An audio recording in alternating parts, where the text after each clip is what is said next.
Welcome to the Successful Life Podcast. I'm your host, Corey Berrier, and I want to welcome you back to the show. I appreciate you all listening. And so this episode is going to be directed towards and about service technicians and selling technicians, actually specifically selling technicians and comfort advisors. So the topic today is technical jargon, which is the number one invisible sales killer in the trades. Technical jargon. More importantly, how can you replace it with clear, relatable language that builds trust and increases sales and keeps customers coming back? Because here's the truth. You're not just a technician, you're a translator. And when you learn how to translate the language of HVAC into human, your results change forever. Because if people don't understand what you're trying to sell them, they can't really buy it. A confused mind makes no decision. So let me paint a picture. If you're in the home, the system's struggling, you diagnose a bad TXV. You tell the customer, the thermostat expansion valve is restricting refrigerant flow, causing low superheat, and starving your evaporator coil. Now, here's the truth. You might feel smart. You might feel super smart. And that technically is the right answer. But what did they hear? What did the customer hear? Noise, confusion, maybe even a reason to call somebody else. So let me say something directly. If you confuse the customer, you lose the customer. People don't buy what they don't understand. And in that moment, the customer isn't buying your explanation. They're buying your confidence, your clarity, and their own peace of mind. So if you sell that peace of mind opposed to that technical jargon, your results are going to be exponentially better. So let's shift this for a second. So let me give you an example from the field. A tech and we were having some trouble closing, or the tech was having trouble closing jobs, and so I rode with him, and sure enough, he's dropping terms like high subcool, superheat variants, piston metering issues. So I asked him to pause and rephrase. And I said, try this. The part that controls how much cooling your system gets is clogged. And it's like a clogged artery in your heart. It's restricting flow.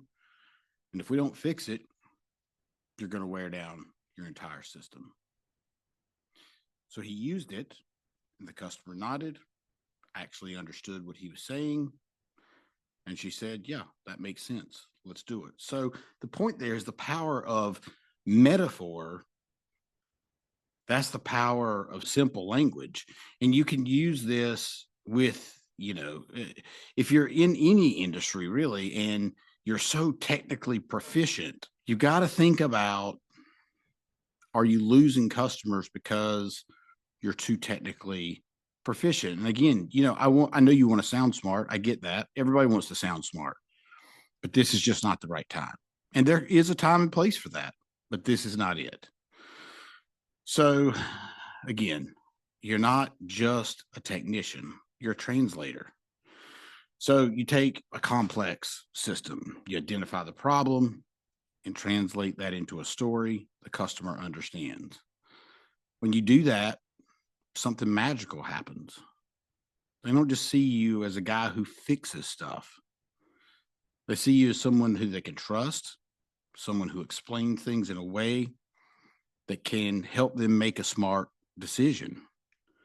So technically you're an influencer, because that's influence. When you're influencing their decision by giving them clear-cut directions, it leads to bigger tickets, more approved work, and long-term customers.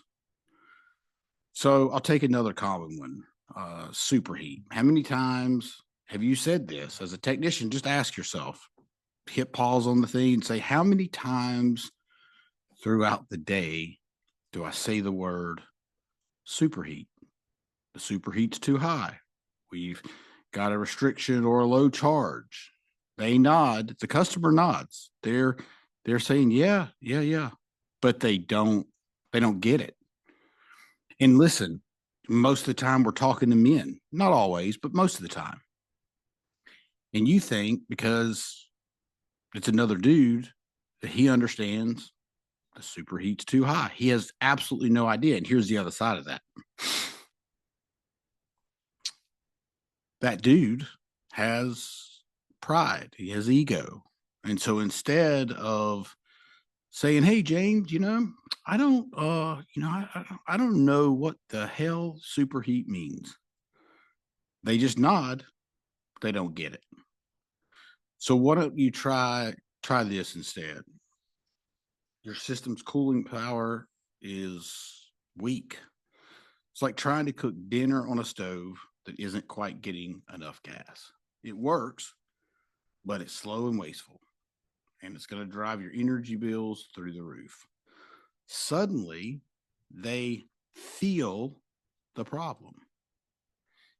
And that then in turn makes them want the solution. Let me repeat that. Suddenly they feel you've got to make that customer feel the problem.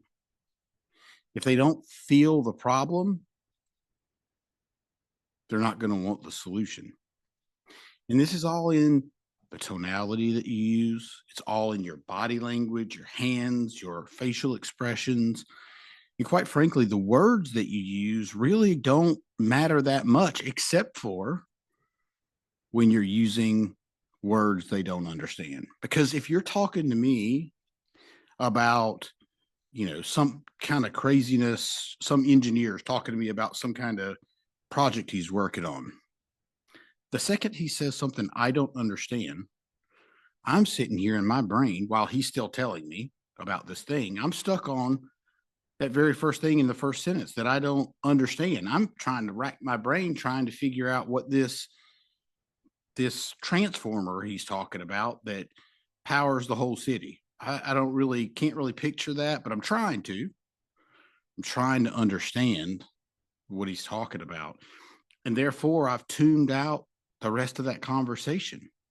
And so if your customers are tuning out at the beginning of the conversation, then there's a very high chance, if not almost a guaranteed chance, that you're going to lose that customer. So you've got to make people feel the problem and want the solution.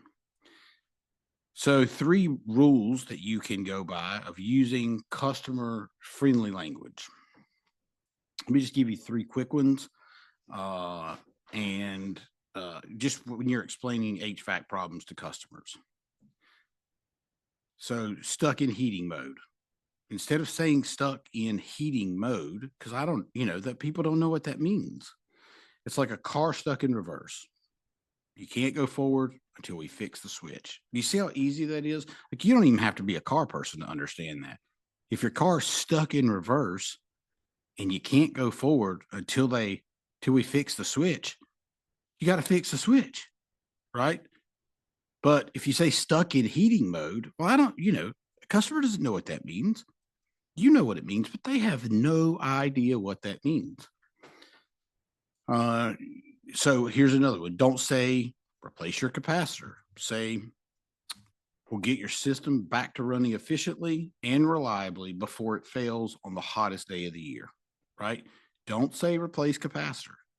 Say we'll get your system back up and running effectively, or efficiently rather, and reliably before it fails on the hottest day of the year. Do you see what I just did there? I made you feel this was going to fail on the hottest day of the year.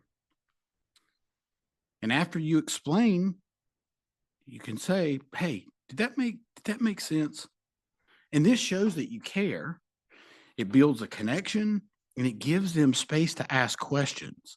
And so unfortunately, because I'm in this industry and I ask that question, did that make sense? So many times, my girlfriend is like, dude, if you ask me if that makes sense again, I'm going to wring your neck because I'm in such of a, such, I'm so used to saying it so much that I say it to her all the time. So let's talk about techs and the ego. Your ego, as Joe Crisera says, your ego is not your amigo. So I'm going to talk to the veteran technicians. Uh, Sometimes we hang on to jargon because it makes us feel smart. And let's be honest, it is part of the craft. It took you years to learn this stuff. But clarity isn't dumbing it down.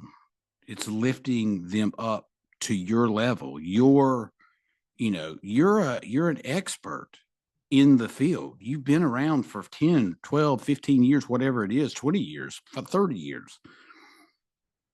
But when you clarify and help dumb it down, it's not making you look stupid. It's making that customer, it's bringing them up to your level by giving them these analogies. And, the best people in the business, can make complicated things sound simple. But the real mastery here is that's what sets you apart. And if you can't do that, if you can't change your technical jargon, if you can't change your language patterns, then you sound like everybody else. This is absolutely key to being different. If 5 guys are going to show up to sell a system, right? This happens often. 3 guys, whatever it is. And all 3 of you or 4 of you or 5 of you sound exactly the same. Well, then it comes down to price because you're all the same. Even if you've got the top shelf, whatever Daikin system or Gree ion system or whatever it is, right? The most efficient, the most everything. If you sound like everybody else, then you're going to sound just like the guy selling the cheapest Goodman or the cheapest whatever brand, fill in the blank. So I've coached hundreds of technicians and comfort advisors and leaders, and the ones who grow fast in revenue, repeat customers, and referrals all share this one thing in common. They communicate clearly. When the homeowner says, you're the first person who ever made this make sense to me, you've already won the sale. And you've probably got a fan for life because they can relate to you. And if you're relatable, they want to do business with you.